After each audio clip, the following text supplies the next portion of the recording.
I have something self-saying. Now, well, Okay. some people may need a few minutes more to finish eating, so let's wait, right, rather than push it.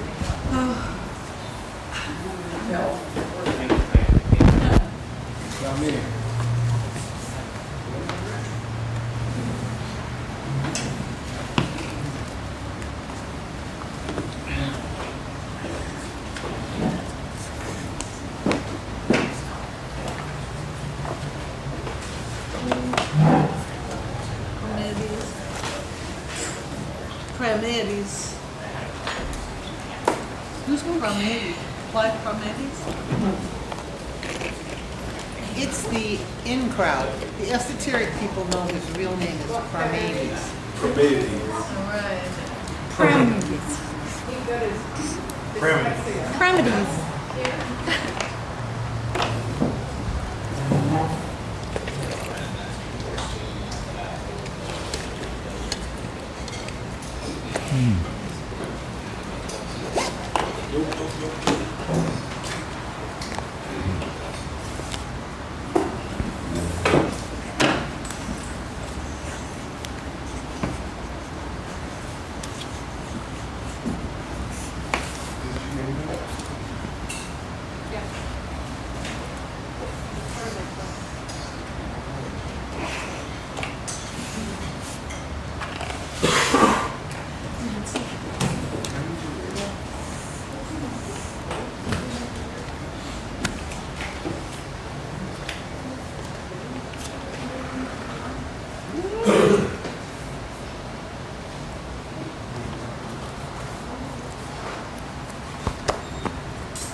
I'm picking up at 136D.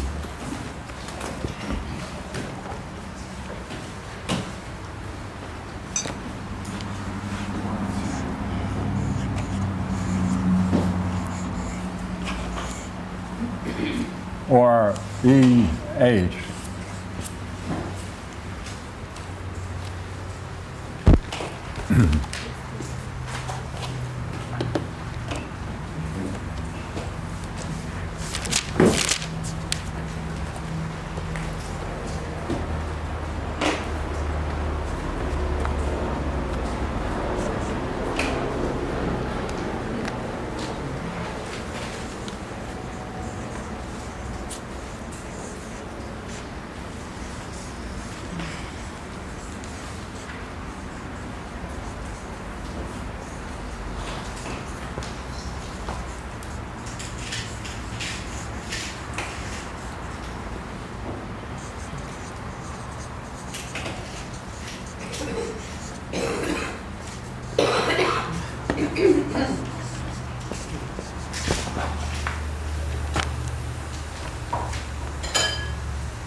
By the way,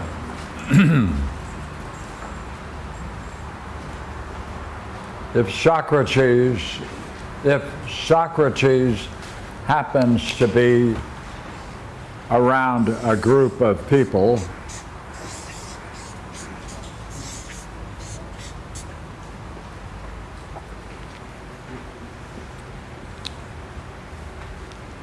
it's not likely it has had an effect.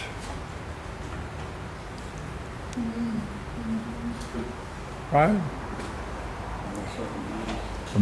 Would it be important to know, out of everything that Parmenides just outlined, he wants one thing. What's that?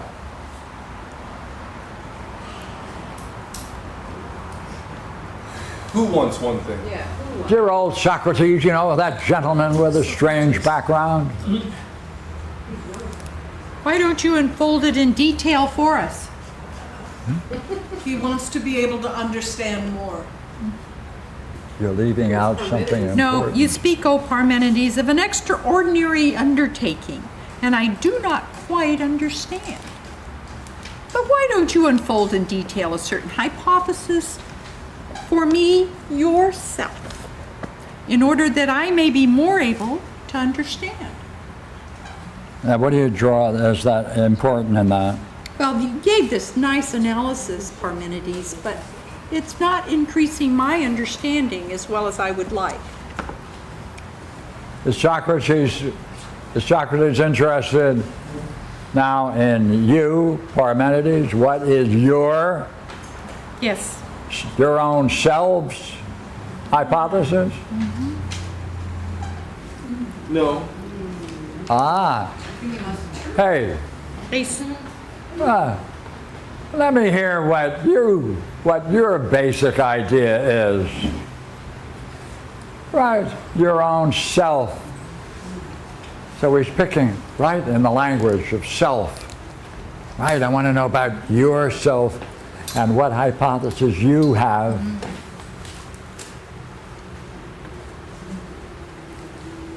Hey, he's with it, is he not? Yes. Yeah, he is, because he's saying, look, you're doing all this about the many in terms of itself and the one in terms of it. Okay, are you excluding yourself? I want to know, so you got to include yourself. Let's put aside Zeno.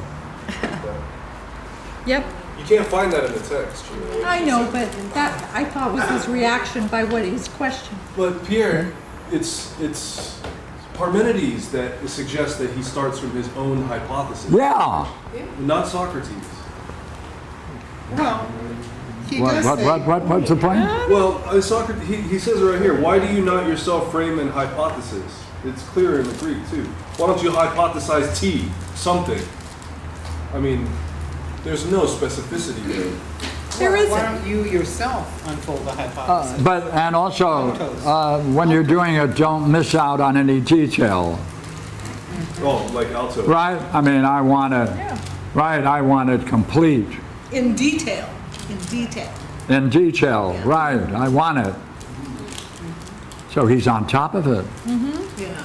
And I think there is something to be said for that he says, why not unfold in detail a certain hypothesis for me yourself, or right, you, Yeah. self, Yeah. right? So it's deep level. Yeah. So, Fair enough. Yeah. Don't exclude. Now, It's Zeno that tells Socrates that it should be Parmenides himself that does it, because Socrates is willing at first to even accept it from Zeno, if Zeno's able to give it. He says, in that case, Zeno, why don't you unfold it in detail for us? yeah. So he's more interested in the ideas, he's What- interested in whatever it is. okay. What might be his possible choices?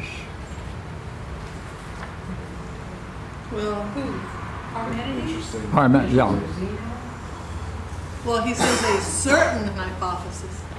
What if he had said, say, I understand you had a teacher. What was his hypothesis? Yeah, that'd be cool. Yep. Right? Yep. He didn't. Nope. Right? That's interesting. Had he done that, we'd have a different kind of dialogue.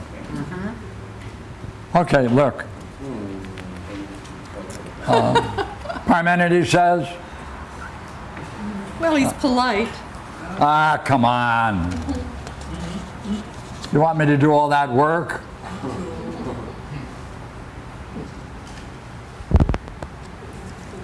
Zeno, who's already gone through this analysis of 40 treatises according to Proclus, you don't see the magnitude of this work.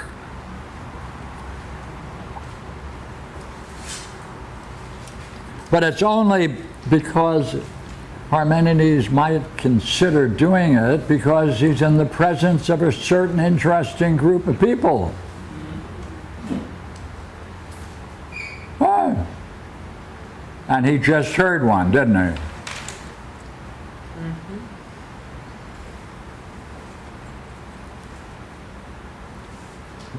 What's the issue? For many are ignorant. Without this discourse, there's going to be a progression and wandering through all cities. Look, take a look. It's impossible for the mind to hold the truth without this. Therefore, Parmenides, in conjunction with Socrates, you take over the discussion. Antiphon comes back into the dialogue.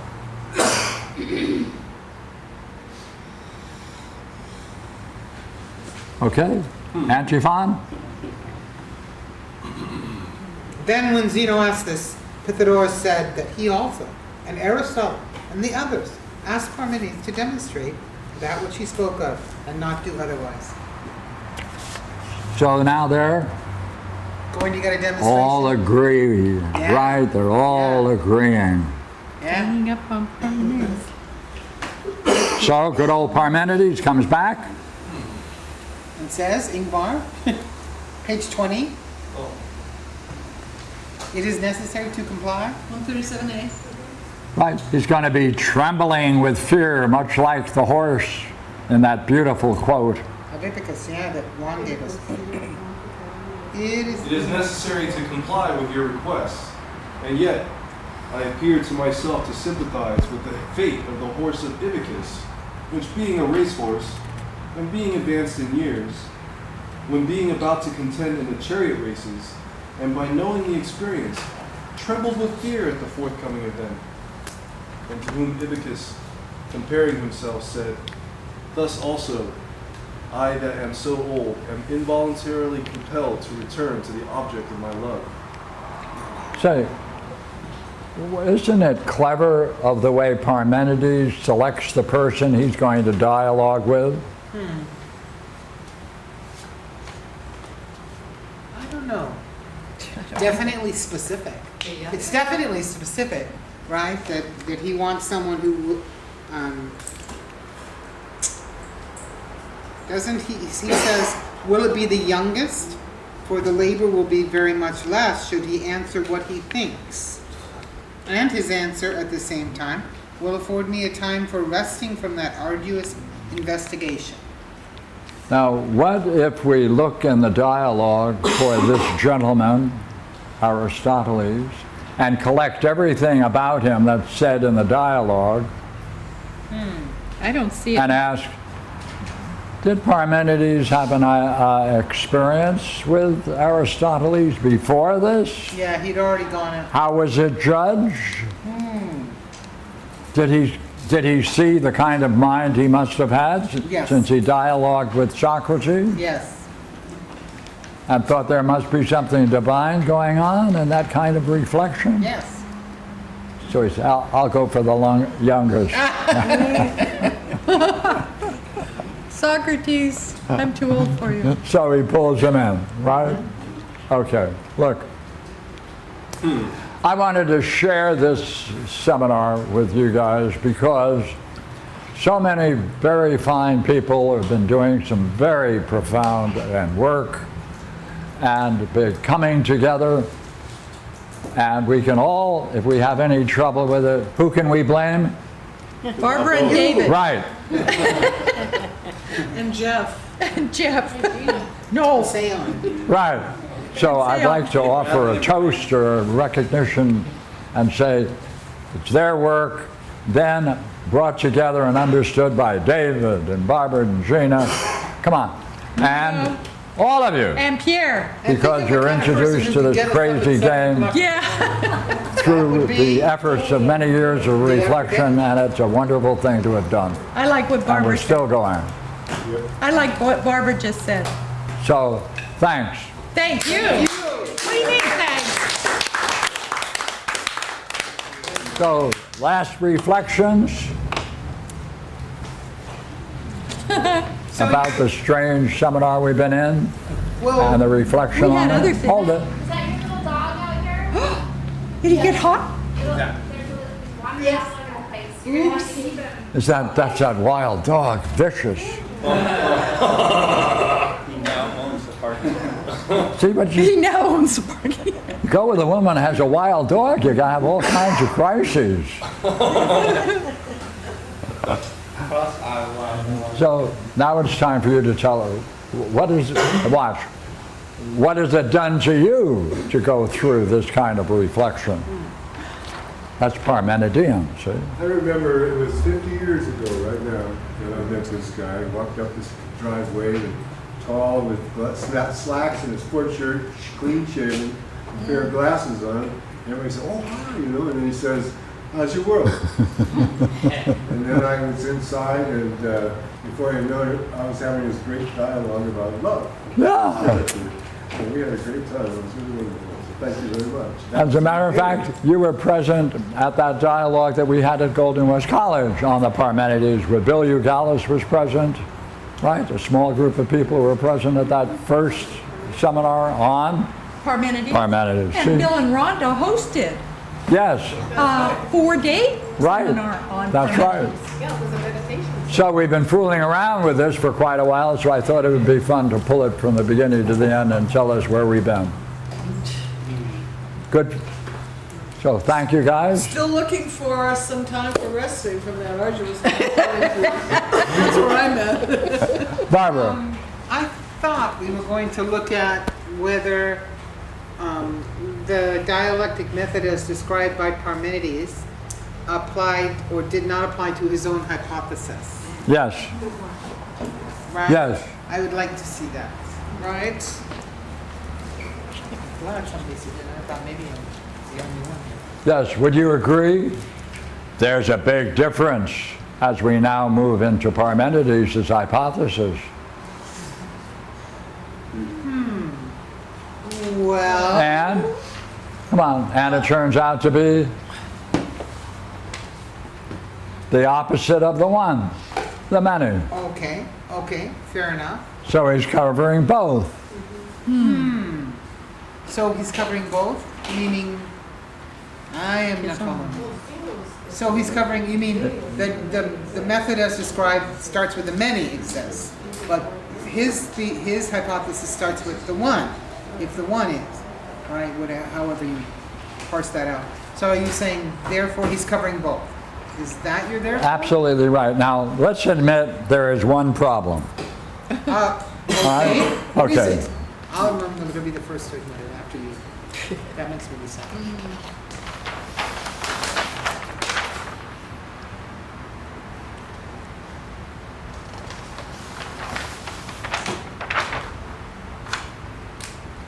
Here it is. Where do you get the terms, the ideas that you can use in this analysis?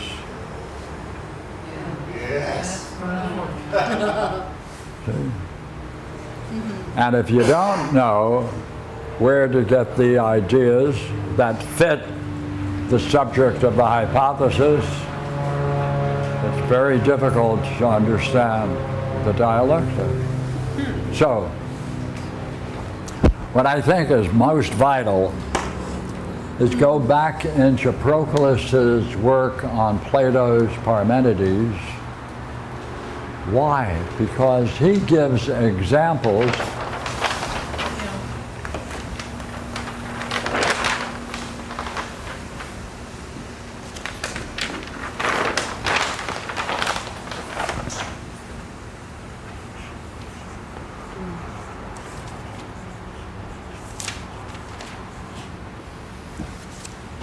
He takes the issue of provenance and treats it dialectically. So why is that important? Because then you can take a look at the terms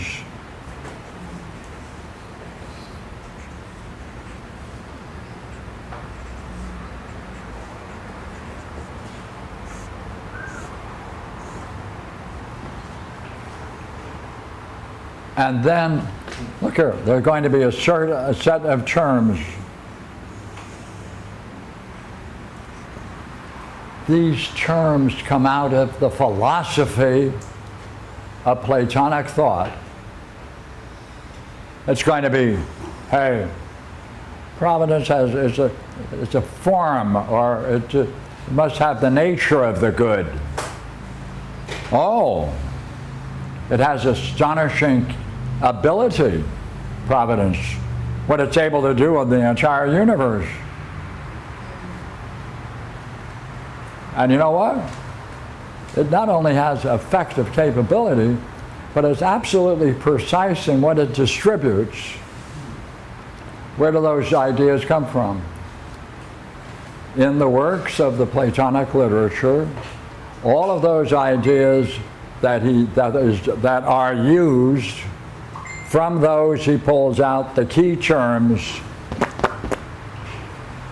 What else can you do? Same thing. Where do you get the terms to fill them? In Proclus's discussion on the soul, the major ideas he uses, they become the basis for his selection of the terms. It's not at random, you see, you can pull them out of the literature. What's important is you can now see this is most central. That second category that runs through all of these. What is it that you cannot say about the thing that is most interesting to you? Now, how the hell do you get those terms? Same thing. That there's a logic behind it. And when you get these terms, you've got something else to do.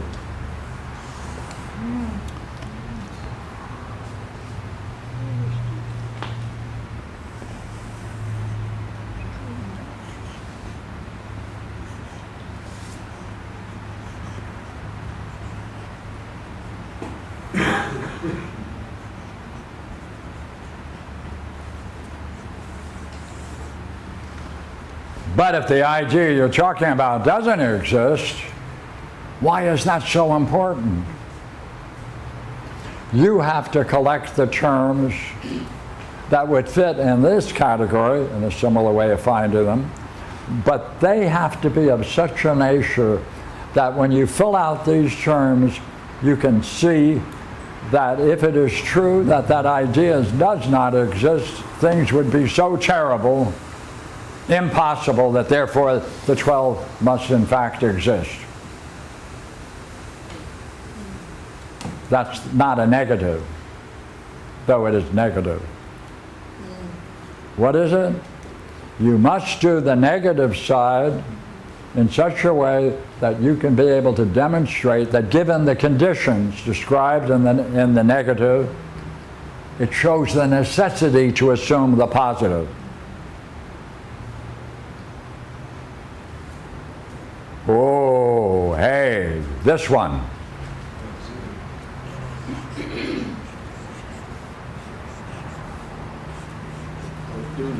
In these cases,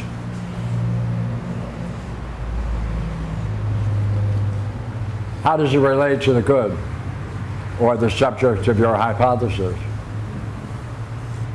Oh, what? Like in Providence. If you collect, let's see, what is that doing? That's saying you should be able to talk about the effect in each one of these categories on the subject in relationship to the highest goal. So, as an example, this is the highest of the highest, and therefore, what would you say is the highest reflection in the realm, say, of providence? Now, what does that mean? You're seeing the effect of providence in each one of these cases. So what is the effect that providence has on everybody or everything it impacts or experiences. What does it do for them? Oh, then providence is a kind of a guard. It guards against folly.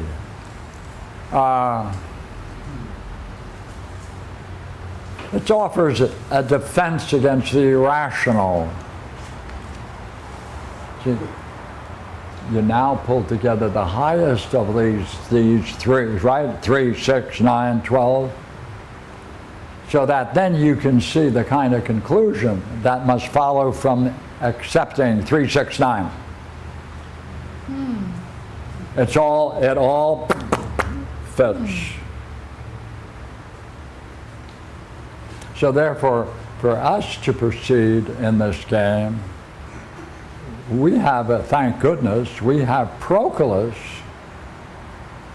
because the kinds of ideas throughout the idea of providence, they are many and varied, and the vocabulary to explore it is quite interesting, because they're different.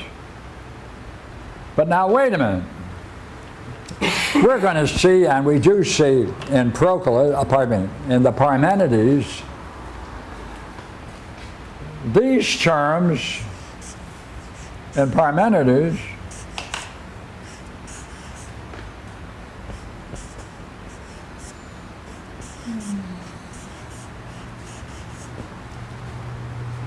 throughout all of the categories, it's the same kind of terms repeated again and again. It's not many diverse terms, but there's a special vocabulary, and it always deals with how do you explore the idea of the one. So all the variations of the idea of the one, whole, unity, together, right? All of these terms, if there's a whole, they're parts, right? The vocabulary that he develops when you're talking about the one and trying to understand it, that vocabulary is common through all the different stages and the hypotheses in the Parmenides. Wow. By the way, does that create a problem? Like, how come all of the other terms are vocabulary varies depending upon the category and the hypothesis, but when he's doing a dialectic on the one, it's the same in every category? So you can generate some nice, fun questions from this. And that's playing with the dialectic. Therefore, we're very lucky to have Proclus, Elements of Theology, the commentary on the Plato, the Timaeus. We're very lucky that these works survive. So I just wanted to add that. Yes? I'm still not, just got past the note. Later. We can do that later. Okay. I'm sorry. Okay. I thought, so this is my dilemma. I really appreciated what you had to say, but it still left me with the question of how could one conclude that the Parmenides doesn't employ the dialectic he described at all in his hypotheses? Like the paragraph that we divided into 4 parts, we looked at the structure of each. I mean, do we just say because he didn't say if likeness exists, therefore he's not using that one? Okay, well, I mean, is that what you mean when you say that the dialectic that he described as the necessary exercise to reach the truth, that he's not using that because the language doesn't resemble it? I don't get it. I thought am I wrong about how I'm asking him to apply this? Rather than the kinds and classes? He doesn't. Kinds and classes. The ideas. I thought he was going to take the structure that we did Yeah. and say Parmenides doesn't do that. And, okay. Do you think that, I mean, do we have, what does he meant, what does Pierre mean when he says Parmenides doesn't do that? Yeah, that would be, I haven't seen that clearly. I'm like, Yeah, you haven't seen it either. Yeah. But Pierre did say that's the case, right? Right. Okay, correct. you got it? Or are we just agreeing among I'm ourselves? glad you came to an Okay. agreement. Now I have to Okay. see what you agreed to. She'll Sounds like fill a- you in. She'll Okay. fill you in. On this page at 136, this Yes. section, okay. We divided it and we looked at the structure of each. Okay, now, Parmenides, does he follow this at all? He does. He does. He does. Okay, how so? Show. I'll take he does. I just haven't been able to see he does or he doesn't. I have just kind of. See, this, you see, among the ideas you can use, there is one class of ideas that doesn't have an opposite. The self? And, The one? Or. yes, the one. Yeah. Okay. So, in reality, you have a dialectic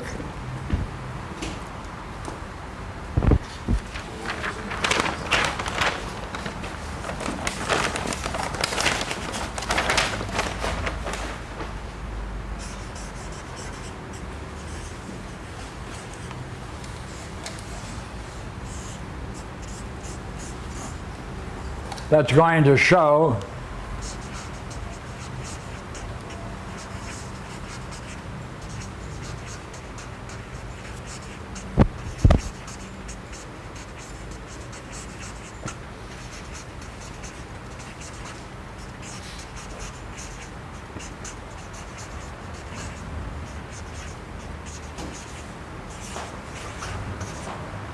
Right.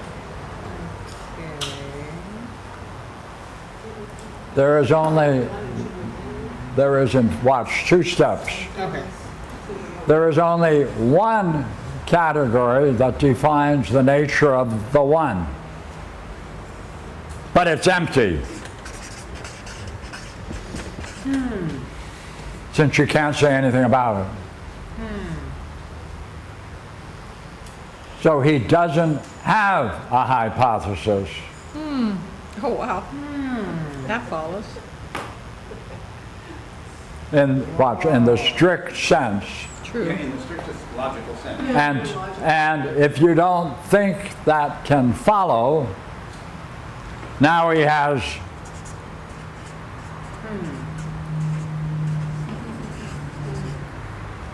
Yeah. and all of these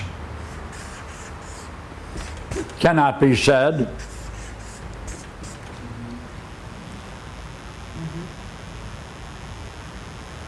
Therefore, finish the statement. Well, therefore, you're back with the first. Yeah. Right. And the So he's giving his hypothesis, which leads him to silence. Huh.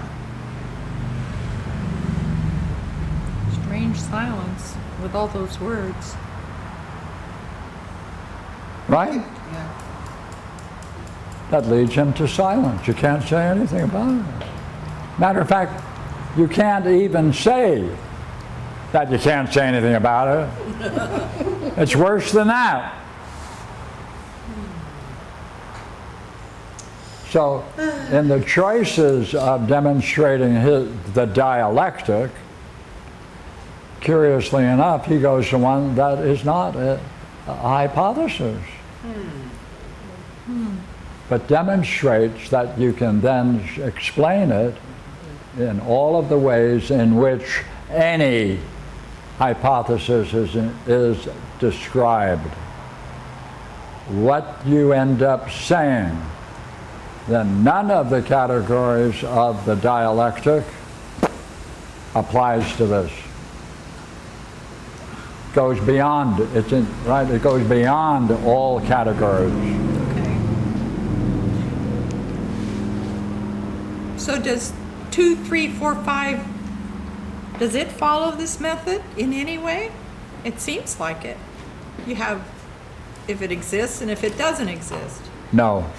It doesn't, okay. Since you're asking yes or no questions, I appreciate it. Well, then- And no, don't change. Then we're saying that 2, 3, 4, 5, 6, 7, 8, 9 do not follow his method he outlines with Zeno. At the end of 5, Okay. he points out that none of this can be said to any of the 2, 3, 4, and 5 alternatives. He says it? Please go to the end of 5. Yeah. What is the last paragraph at the end of 5? I got it. What page? Well, I don't know. I was in the loop. Oh, the Stephanus, 160A. A, B. Page 71.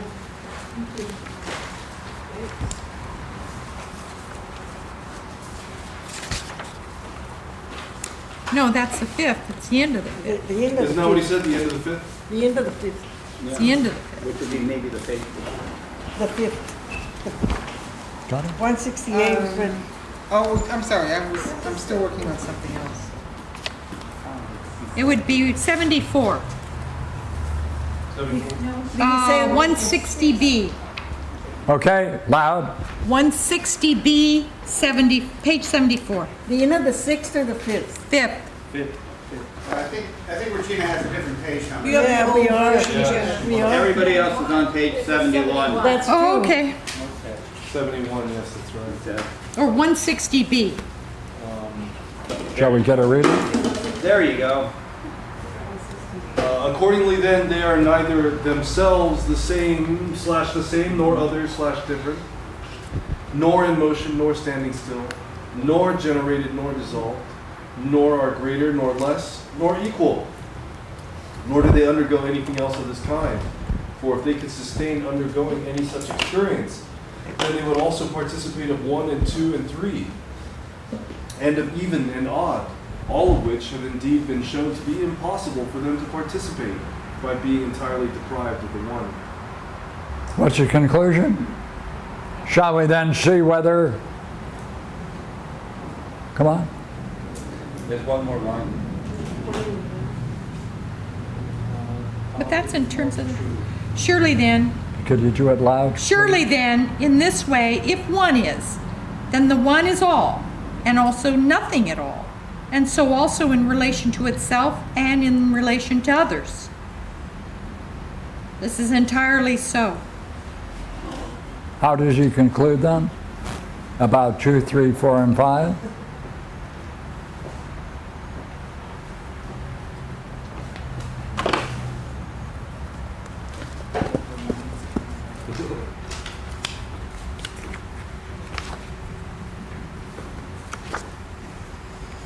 Well, I was seeing that one paragraph was the end of 5.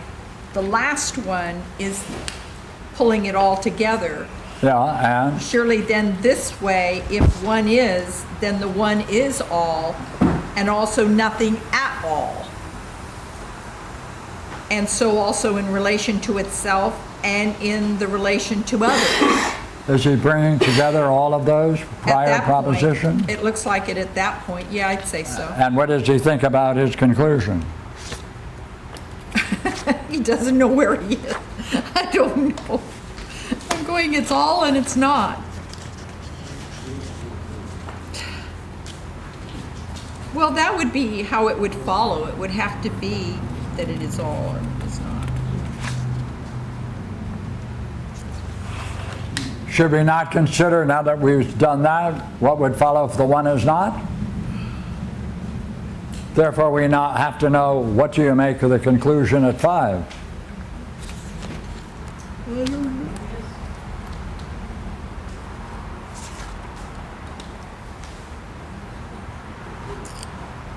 Does it end up, does the conclusion end up in nothing other than a series of contradictions? Yep. Therefore, make a conclusion. Is that the denial then of the intelligibility of truth 2, 3, 4, 5? Oh, I see. Equally well, if you go to the last paragraph in the Parmenides, does he, in a sweeping generalization, take both the positive and the negative and point out that they are irreconcilable with the idea of the one? So therefore, empty, empty, empty. Wow. Two different kinds of empty, though. Right. Yeah. One is divine and one is, Right, that's right. That's right. So then it ends in the same way that you said propolis, since it ends in the kinds of absurdities that they are negated and you are forced to. Yeah. Huh. And he does both, by the way. He's aware fully of the implications of the rejection of all of the hypotheses and the Parmenidean hypothesis, but gives examples of what it would be like if you use other and different ideas. So, Wow. remarkable hunk of writing. There's been a request for a group picture. What? There has been a request for a group picture. and a You group want to do it dream. again? Picture, group. Oh, yeah. But you have, Woo! you have to do that before. Oh, you're right. Yes. Are you for it?